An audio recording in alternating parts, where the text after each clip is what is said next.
Welcome back to Ashok Educational Groups. First PUC reduced syllabus. ನಮಗೆಲ್ಲ ತಿಳಿದಿರುವಂತೆ 30% of the ಸಿಲೆಬಸ್ನ ಈ ವರ್ಷ 2020-21 ಶೈಕ್ಷಣಿಕ ವರ್ಷಕ್ಕೆ ರಿಡ್ಯೂಸ್ ಮಾಡಲಾಗಿದೆ. ಸೊ ಯಾವ ಪಠ್ಯಕ್ರಮವನ್ನು ಉಳಿಸಿಕೊಂಡಿದ್ದಾರೆ, ಯಾವ ಪಠ್ಯಕ್ರಮವನ್ನು ತೆಗೆದುಹಾಕಿದ್ದಾರೆ ಎಂದು ನೋಡೋಣ. ಸೊ ರಿಡ್ಯೂಸ್ಡ್ ಸಿಲೆಬಸ್ ಹಿಸ್ಟರಿ, ಇತಿಹಾಸ ಪಠ್ಯಕ್ರಮವನ್ನು ನೋಡೋಣ. ಈಗ ಉಳಿಸಿಕೊಂಡಿರುವಂಥ ಪಠ್ಯಕ್ರಮ. ಸೊ ಉಳಿಸಿಕೊಂಡಿರುವ ಪಠ್ಯಕ್ರಮವು ಪರೀಕ್ಷೆಗೆ ಬರುತ್ತೆ, ತೆಗೆದಿರುವಂಥ ಪಠ್ಯಕ್ರಮ ಪರೀಕ್ಷೆಗೆ ಬರೋದಿಲ್ಲ. ಇತಿಹಾಸದಲ್ಲಿ ಮೊದಲನೇ ಅಧ್ಯಾಯ ಉಳಿಸಿಕೊಂಡಿರುವಂಥ ಪಠ್ಯಕ್ರಮ. ಮೊದಲನೇ ಅಧ್ಯಾಯದಲ್ಲಿ 2 ಪಾಯಿಂಟ್ ಇದೆ. ಪೀಠಿಕೆಯಲ್ಲಿ ಇತಿಹಾಸದ ಅರ್ಥ ಮತ್ತು ವ್ಯಾಖ್ಯೆ. 2ನೇ ಪಾಯಿಂಟ್ ಇತಿಹಾಸದ ಅಧ್ಯಯನ ಪ್ರಾಮುಖ್ಯತೆ. 2ನೇ ಅಧ್ಯಾಯ ಮಾನವನ ವಿಕಸನದ ಕಥೆ.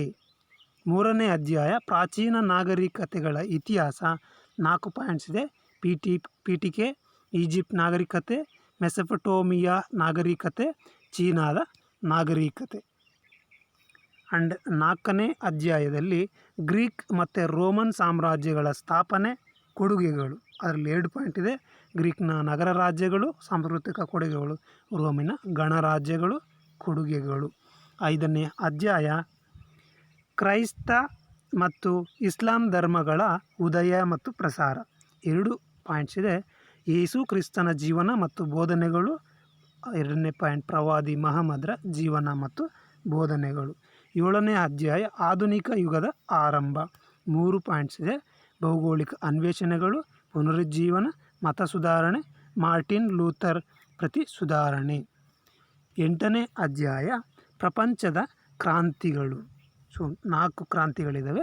ಕೈಗಾರಿಕಾ ಕ್ರಾಂತಿ, ಅಮೇರಿಕದ ಸ್ವಾತಂತ್ರ್ಯ ಸಂಗ್ರಾಮ, ಫ್ರಾನ್ಸ್ ಕ್ರಾಂತಿ 1789, 1795, ರಷ್ಯಾದ ಕ್ರಾಂತಿ. 10ನೇ ಅಧ್ಯಾಯ ಪ್ರಪಂಚದ ಯುದ್ಧಗಳು ಮತ್ತು ಅಂತಾರಾಷ್ಟ್ರೀಯ ಸಂಘಟನೆಗಳು. 3 ಪಾಯಿಂಟ್ಸ್ ಇದೆ. ಪ್ರಥಮ ಜಾಗತಿಕ ಯುದ್ಧ, ವರ್ಸೇಲ್ ಒಪ್ಪಂದ. ಈ ವರ್ಸೇಲ್ಸ್ ಒಪ್ಪಂದ ಜಾಗತಿಕ ಯುದ್ಧದ ನಂತರ ನಡೆದದ್ದು. 3ನೇ ಪಾಯಿಂಟ್ 2ನೇ ಜಾಗತಿಕ ಯುದ್ಧ. 4ನೇ ಪಾಯಿಂಟ್ ವಿಶ್ವಸಂಸ್ಥೆ ಅಂಗಗಳು, ಸಾಧನೆಗಳು. 13ನೇ ಅಧ್ಯಾಯ ಭೂಪಟ, ಪ್ರಪಂಚದ ಪ್ರಮುಖ ಐತಿಹಾಸಿಕ ಸ್ಥಳಗಳು. ಇಷ್ಟು ಉಳಿಸಿಕೊಂಡಿರುವಂಥ ಅಧ್ಯಾಯಗಳು. ಮೊದಲನೆಯದು, 2ನೇದು, 3, 4, 5, 6ನೇದಿಲ್ಲ, 7, 8, 10, 13ನೇದು. ಸೊ ಈಗ ತೆಗೆದಿರುವಂತಹ ಡಿಲೀಟೆಡ್ ಪೋರ್ಷನ್ಸ್ ನೋಡೋಣ. ತೆಗೆದಿರುವಂಥ ಪಠ್ಯಕ್ರಮ ಈ ವರ್ಷದ ಪರೀಕ್ಷೆಯಲ್ಲಿ ಬರೋದಿಲ್ಲ. ಹಾಗಾಗಿ ಈ ವರ್ಷದ ಪರೀಕ್ಷೆಗೆ ಓದಿಕೊಳ್ಳುವ ಅವಶ್ಯಕತೆ ಇರಲ್ಲ. ತೆಗೆದಿರುವಂಥ ಪಾಠ್ಯಕ್ರಮ ಅಧ್ಯಾಯ 6ನೇದು ಮಧ್ಯಕಾಲೀನ ಯುಗ. ಮಧ್ಯಕಾಲೀನ ಯುಗದಲ್ಲಿ ಬದಲಾವಣೆಯತ್ತ ಚರ್ಚ್, ಸಮಾಜ ಮತ್ತು ರಾಜ್ಯ ಊಳಿಗಮಾನ್ಯ ಪದ್ಧತಿ. 9ನೇ ಅಧ್ಯಾಯ ನೆಪೋಲಿಯನ್ ಮತ್ತು ರಾಷ್ಟ್ರೀಯತೆಯ ಉದಯ. 3 ಪಾಯಿಂಟ್ಸ್ ನೆಪೋಲಿಯನ್ ಬೋನಪಾರ್ಟೆ, ಇಟಲಿ ಏಕೀಕರಣ, ಜರ್ಮನಿ ಏಕೀಕರಣ. 10ನೇ ಅಧ್ಯಾಯ ಪ್ರಪಂಚ ಯುದ್ಧಗಳು ಮತ್ತು ಅಂತಾರಾಷ್ಟ್ರೀಯ ಸಂಘಗಳು.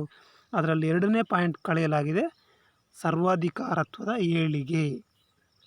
11ನೇ ಅಧ್ಯಾಯ ಸಮಕಾಲೀನ ಪ್ರಪಂಚ. 3 ಪಾಯಿಂಟ್ಸ್ ಇದೆ. ಶೀತಲ ಸಮರ, ಸೋವಿಯತ್ ಒಕ್ಕೂಟದ ವಿಘಟನೆ. 13ನೇದು CIS ರಚನೆ. 12ನೇದು ಅಲಿಪ್ತ ಚಳುವಳಿ, 3ನೇ ಜಗತ್ತಿನ ಉದಯ. ಸೊ ಇಷ್ಟು ತೆಗೆದಿರುವಂಥ ಪಠ್ಯಕ್ರಮ.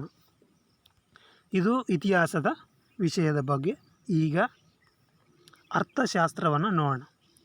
ಅರ್ಥಶಾಸ್ತ್ರ ವಿಭಾಗದಲ್ಲಿ ರಿಟೈನ್ಡ್ ಪೋರ್ಷನ್ ಆ್ಯಂಡ್ ಡಿಲೀಟೆಡ್, ಉಳಿಸಿಕೊಂಡಿರುವ ಮತ್ತು ತೆಗೆದಿರುವಂಥ ಪಠ್ಯಕ್ರಮ. ಅಧ್ಯಾಯಗಳಿಗೆ ನೋಡಿದಾಗ ಫಸ್ಟ್ ಪಾರ್ಟಲ್ಲಿ statistics for economics. The first part. In this first part, first lesson introduction, second lesson collection of data, the third organization of data, fourth presentation of data, and the fifth one measure of central tendency, and the 8th one index numbers. So these are retained portion in first part. In the second part, shall see, in the second part, Indian economic development. So in this third lesson, liberation, privatization, globalization and appraisal. The fourth, poverty. Fifth one, human capital formation in India. And the sixth one, rural development. The seventh one, employment, growth, information and other issues. The eighth, infrastructure. So it is retained portion in a first part and in second part, retained portion. Now we shall see deleted portions. These are deleted which won't come for the exam. In a first part, sixth one deleted, measures of dispersion, measures of dispersion. Seventh one, correlation. And the ninth one, use of statistical tools. In the first part, three are deleted, measures of dispersion, correlation, use of statistical tools. In the second part, Indian economy on the eve of independence. And the second, Indian economy 1950 to 1990. And the ninth one, environment and the sustainable development. And the 10th, comparative development experience of India and its neighbors. So in first part 3 and in the second part 4. First, second, ninth and 10th one are deleted. So these deleted won't come for the exam. It's about economics. Thank you for watching and don't forget to subscribe this channel for more notifications.